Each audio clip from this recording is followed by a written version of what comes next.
নমস্কার বন্ধুরা, ঘরকন্যা রুমার ব্লগে আবারও তোমাদের স্বাগতম জানাই। আজকে সকাল না, আজকে একটু বেলাই হয়ে গেছে, এখন 12টা বাজে। তো আজকের এখান থেকেই ব্লগটা স্টার্ট করলাম।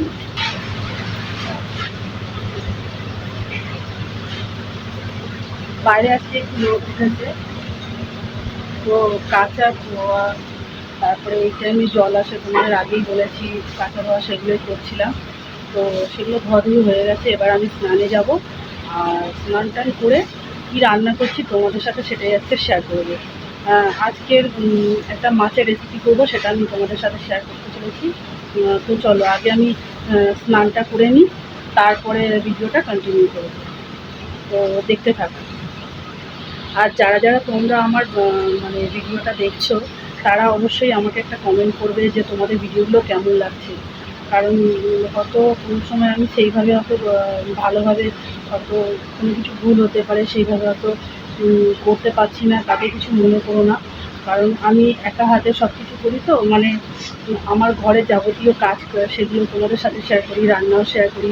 তো অনেক অনেক ভিডিওতে দেখেছো যে আমি পুজোগুলো আমি কীরকমভাবে পুজো নিত্য মানে প্রতিদিন যেভাবে পুজো দিই, কীভাবে করি, সেগুলো তোমাদের সাথে শেয়ার করেছি। তো যাই হোক, সমস্তটা মিলিয়েই তোমাদের সাথে যেটুকু করি শেয়ার করি। তো আমাকে একটা কমেন্ট করবে যে তোমাদের কেমন লাগছে, অবশ্যই। আর সাবস্ক্রাইব করবে, আমার পাশে থাকবে। তো চলো আমি আগে স্নান করে নিই, তারপরে ভিডিওটা আবার কন্টিনিউ করছি। তো বন্ধুরা দেখো, আমার স্নান হয়ে গেছে, আর ওদিকে আমি পুজোটাও সেরে ফেলেছি। তো চলো, যা বলেছি যে তারপরে রান্নাটা তোমাদের সাথে শেয়ার করবো। তো চলো, আমি কীভাবে রান্নাটা করছি সেটাই তোমাদের সঙ্গে শেয়ার করছি। তো আমার সাথে থাকো, সঙ্গে।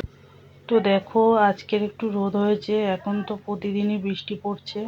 তো আজকে যেহেতু রোদ দিয়েছে, এই রোদটা আর মানে আমি কিছুতেই হাতছাড়া করিনি। ঠাকুরের সমস্ত জামা প্যান্ট অনেক মানে একসাথে জমে গেছিলো, সেইগুলো ঠাকুরের যত যাবতীয় জামা কাপড় ছিল সেগুলো আমি কাচা ধোয়া করে এই যে মেলে দিয়েছি। সব একসাথে কাচা ধোয়া করেছি আর মেলে দিয়েছি। রোদটা পড়েছে, শুকিয়ে যাবে। আর এই দেখো, পুজোটা তোমাদের সাথে আজ শেয়ার করতে পারলাম না, তো দেখো যার জন্য একটু দেরি হয়ে গেছে, বেলা হয়ে গেছে এগুলো করতে করতে।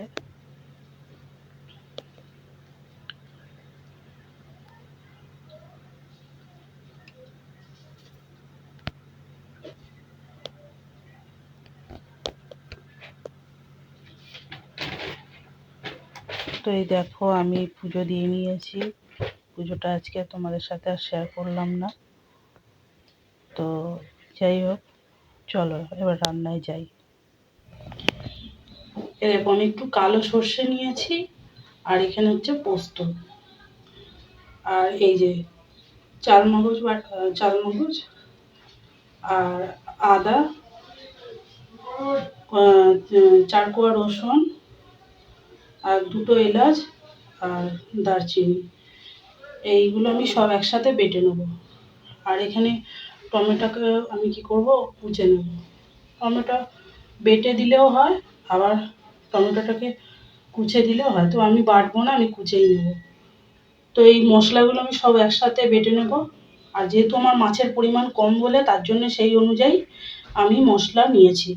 আপনাদেরও মাছ অনুযায়ী আপনারা মশলাগুলো ব্যবহার করবেন। আমি এগুলো সব বেটে নিই, তারপরে দেখাবো যে আমি কিভাবে রান্না করছি। আর টমেটোটাও কুচে নেব।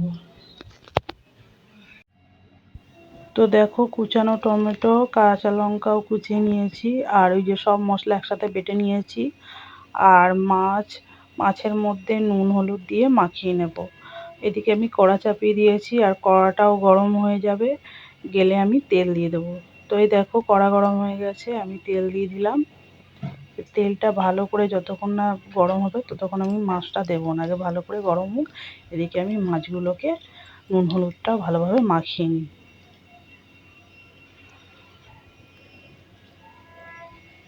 তো দেখো, তেল গরম হয়ে গেছে, এবার আমি মাছগুলোকে ছেড়ে ভালোভাবে ভেজে নেব। তো দেখো, এই যে মাছগুলোকে ছাড়লাম, এবার আমি মাছগুলোকে কিন্তু একটু ভালোভাবে ভাজতে হবে।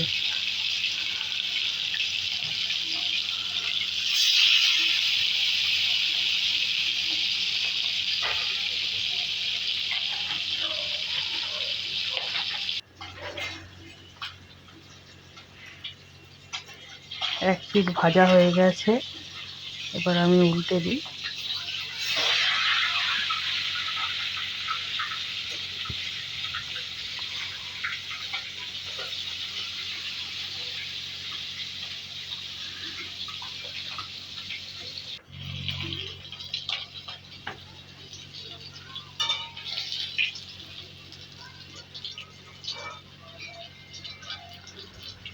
তো দেখো আমি এক হাতে যেহেতু মোবাইলে এক হাতে ক্যামেরা মোবাইলটা ধরে করছি, আর এক হাতে আর কি, তার জন্য আমি আর থালাটা এগিয়ে নিয়ে যেতে পারছি না, আমি খুন্তি দিয়ে একটা একটা করে তুলে নিচ্ছি।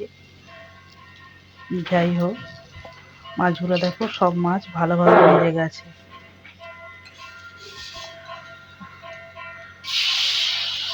আবারও আমি মাছগুলোকে ভালোভাবে ভেজে নেব।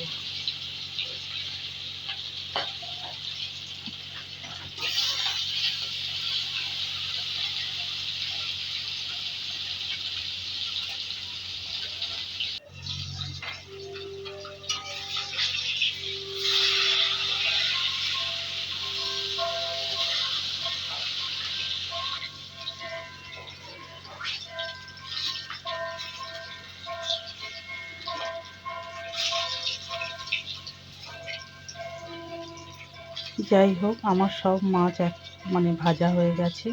এবার আমি সমস্ত মাছ এক জায়গায় তুলে রাখলাম। এইবার কড়ার মধ্যে যদি তেল যদি কম হয়ে যায় তখন একটু তেল ঢেলে দেবেন। আমার যেহেতু তেল আর লাগবে না, তাই আমি এই তেলের মধ্যেই আর কি টমেটো আর ওই কাঁচা লঙ্কা যেটা কুচে রেখেছিলাম সেটা দিয়ে দেবো। তো দেখো, এই যে টমেটোটা কুচিয়ে নিয়েছি, তার সাথে 3-4টে কাঁচা লঙ্কাও কুচিয়ে নিয়েছি। তো টমেটো আর কাঁচা লঙ্কাটা একটু ভালোভাবে একটু গলে গলে যাবে, এইভাবে ভেজে নেবো। এর মধ্যে একটু নুন দিয়ে দিলাম, তার জন্য টমেটোটা তাহলে গলে যাবে। আর অল্প একটু হলুদও দিয়ে দিলাম। তো এবার একটু তার মধ্যে একটু লঙ্কার গুঁড়োও দিয়ে দিলাম। এবার সব একসাথে ভালোভাবে একটুখানি নাড়িয়ে চাড়িয়ে নিলাম। নাড়িয়ে চাড়িয়ে নেওয়ার পর এবার এর মধ্যে যে মশলাটা বেটে রেখেছিলাম সেটা দিয়ে দিলাম।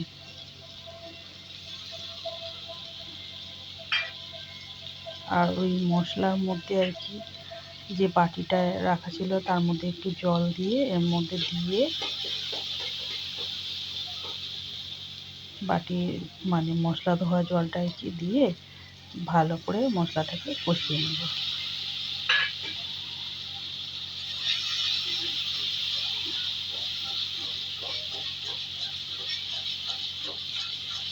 তো খুন্তিটা এইভাবে নাড়াতে থাকবো, কারণ মশলাটা নাহলে তলায় লেগে গিয়ে কী যাবে, মশলাটা পুড়ে যাবে।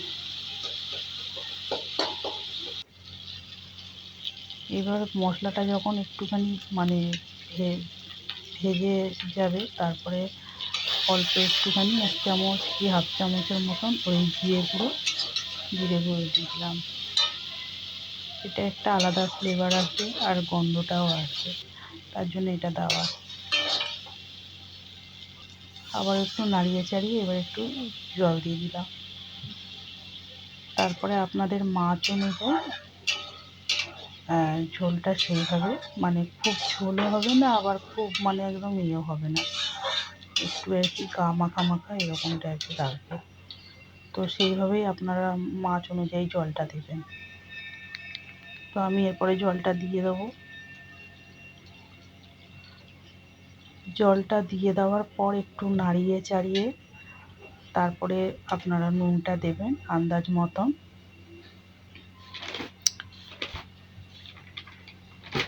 তো আমি নুনটাও দিয়ে দিলাম। নুনটা দিয়ে আবার একটু ভালো করে নাড়িয়ে দেবো। এরপর যখন ঝোলটা ফুটবে, তো তো ঝোলটা ফুটছে আমার। এখন এই টাইমে আমি ভাজা মাছগুলো সব দিয়ে দেবো, দিয়ে চাপা দিয়ে দেবো।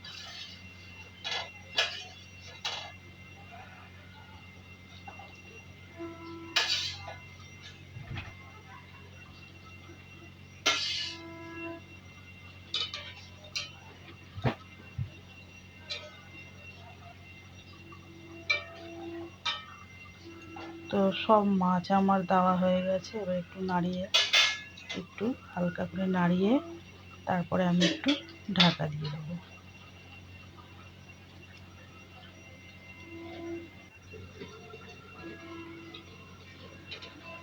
তো এই দেখো আমার হয়ে গেছে, কারণ এর মধ্যে আলু দিইনি, তো এটা খুবই চটজলদি হয়ে যাবে।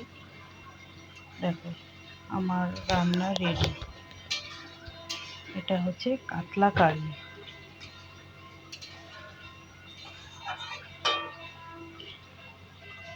তো আমার রান্না কমপ্লিট।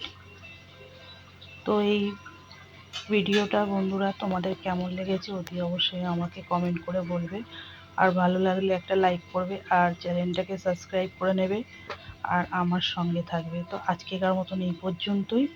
পরের অন্য দিন কোনো নেক্সট ভিডিও নিয়ে তোমাদের সামনে আবারও হাজির হব। ততক্ষণের জন্য টাটা।